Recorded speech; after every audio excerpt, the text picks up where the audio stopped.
그냥 올해 쩔코 동생은 올해 9월이나 10월경으로 보고 있구나. 뭐를 비트코인의 최고점을 뭐 요 정도 그냥 생각해 주시면 될 것 같고, 늘상 마지막 즉 신고점을 강하게 갱신하고 역사적 최고점을 터치하는 구간은 상승폭이 가파를 수밖에 없겠죠.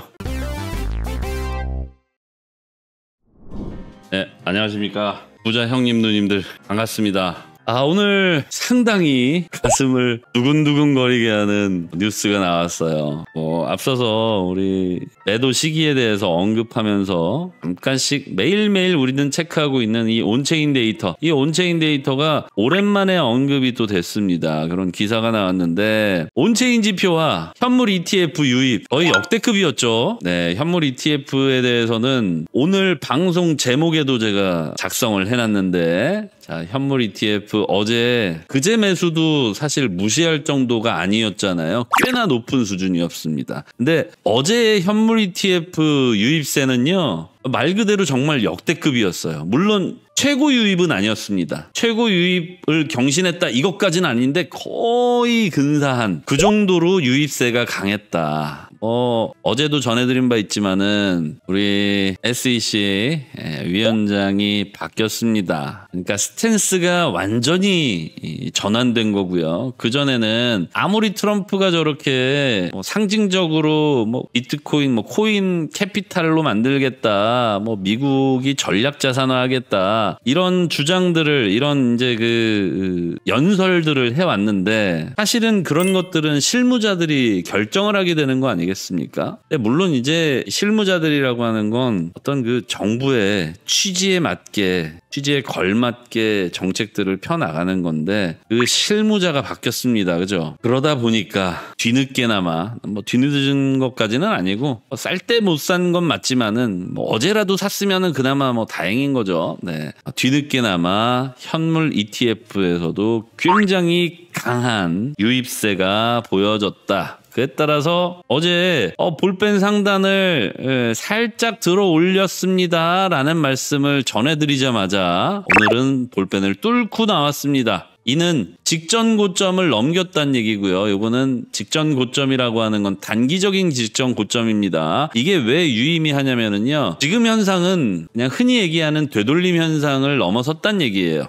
단순 되돌림이라면 사실 이렇게 봉이 여러 개로 쪼개지지도 않습니다. 그냥 한마디로 쭉 솟았다가 꺼지는 게 되돌림이거든요. 여기 보시면은 여기 봉 하나로 쭉 내려왔다가 단순 되돌림, 이거는 기술적 반등 플러스 기계적 매수, 자동 매수 이런 것들이 이런 그림을 만들어내는데, 이때는 마찬가지로 볼펜 상단을 찍지 못하고 평균가에서 밀려 내려오는 특성이 있습니다. 그리하야 이때는 찐반이라고 확신할 수가 없었지만, 지금 현재의 차트는 되돌림을 조금 넘어서는 움직임이기 때문에 추세 전환을 의미하는 게 아닌가, 이런 생각을 듭니다. 다만 앞서서 말씀드렸다시피 88K라는 언제든 닿아도 전혀 이상하지 않은 지지선만큼은 확인을 하고 계셔야 되는 게, 예를 들어서 하루하루 데이 트레이딩을 하시는 분들은 내가 지금 감당할 수 있는 레버리지가 도대체 어디까지인가, 이게 궁금하실 수가 있잖아요. 따라서 88K는 기본적으로 갖추어야 되는, 즉 언제든 88K를 다시 찍고 오더라도 청산당하지 않을 정도의 포지션은 항상 유지하셔야 됩니다. 만약에 그렇지 않다면 항상 예비비를 준비를 하셔야 되겠죠. 만에 하나의 경우에 예비비로 88K에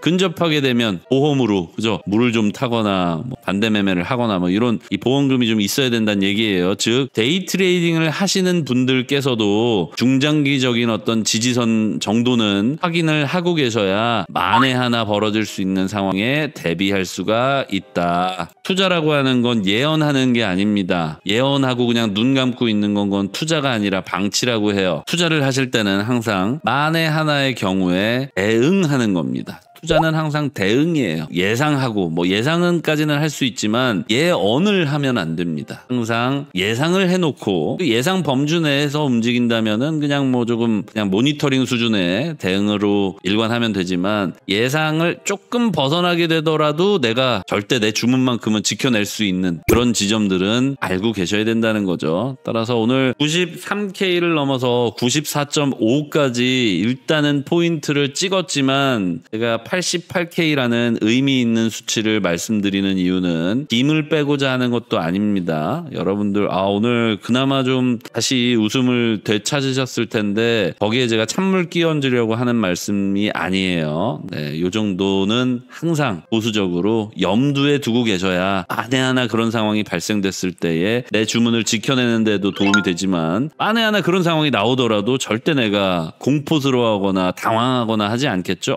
뭐 이것도 예상 범주 내에 있었으니까 여기까지 다시 온다고 해서 이거 하락장으로 전환되는 건 아니야 라는 생각을 갖고 계시는 것과 그렇지 않은 거는 크게 달라질 수 있습니다. 만약에 이런 생각 없이 이런 포인트 찍게 된다면 여기서 팔아버릴 수도 있는 거잖아요. 봐봐 여기 매도봉 어마어마하게 팔았잖아. 그죠? 이 사람들은 뭐예요? 제일 싼 가격에 파는 사람들이야. 그죠? 우리가 그런 사람들이 되면 되겠습니까? 여러분들이 그런 사람으로 되고 싶으신 건 아니시겠죠. 그래서 제가 원하는 결과도 여러분들이 원하는 결과도 아닌 상황들을 우리가 슬기롭게 넘어가려면 항상 가장 보수적인 어떤 수치들 뭐 이런 것들은 참고를 하시면서 투자를 이어가시는 현명하고 스마트한 투자 우리 쩔코 동생과 함께 해주시기 바라겠습니다. 불장 시작이라는 소리 듣고 왔습니다. 벌써 불안한데 벌써 불안한데 일단 불장의 시작은 이제 피날레로 향해 가고 있는 것 같고요. 불장의 시작은 사실은 2년 6개월 전부터 시작이 됐기 때문에 오늘부터 시작이다 이렇다고 볼 수는 없다는 거 알고 계시겠죠. 다만 이제 원래 비트코인 자체가 이 사이클 기준으로 보자면 종료 연도에 그러니까 이 사이클의 정점에 도달하는 연도에 상승폭이 가장 가팔라 왔습니다. 여태까지 비트코인의 사이클을 보시게 되면 여기가 이제 고점 구간이고요. 그 다음 여기가 이제 저점 구간입니다. 그러니까 고점 구간을 형성하는 이전의 데이터를 쭉 나열해 드리자면 여기 있잖아요. 2009년도, 2013년도, 17년도, 21년도, 25년도 올해잖아. 그죠? 올해 저는 한 3, 4분기 정도 빠르면 3, 4분기, 늦게 되면 4, 4분기 아주 극초반. 그러니까 한 9월에서 10월 사이로 이제 추정을 하고 있어요. 이거는 뭐 타임라인을 통한 그냥 추정이니까 어디까지나 뭐 정확하다 이렇게 생각하시면은 좀 위험하고 그냥 올해 쩔코 동생은 올해 9월이나 10월경으로 보고 있구나. 뭐를 비트코인의 최고점을 뭐 요 정도 그냥 생각해 주시면 될 것 같고 늘상 마지막 즉 신고점을 강하게 갱신하고 역사적 최고점 을 터치하는 구간은 상승폭이 가파를 수밖에 없겠죠.